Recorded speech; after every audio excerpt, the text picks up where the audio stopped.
আসসালামু আলাইকুম। আমার নাম সানজাদ খান। দশম শ্রেণীর একজন শিক্ষার্থী। আমি একটা ঘটনা রচনা পরিবেশন করব।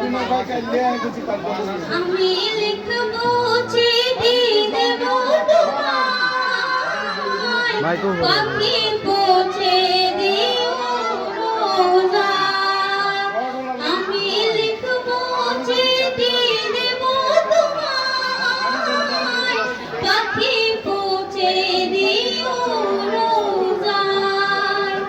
আমি থাকব বসে আশায়, চিঠির উত্তর আসবে আমার হায়।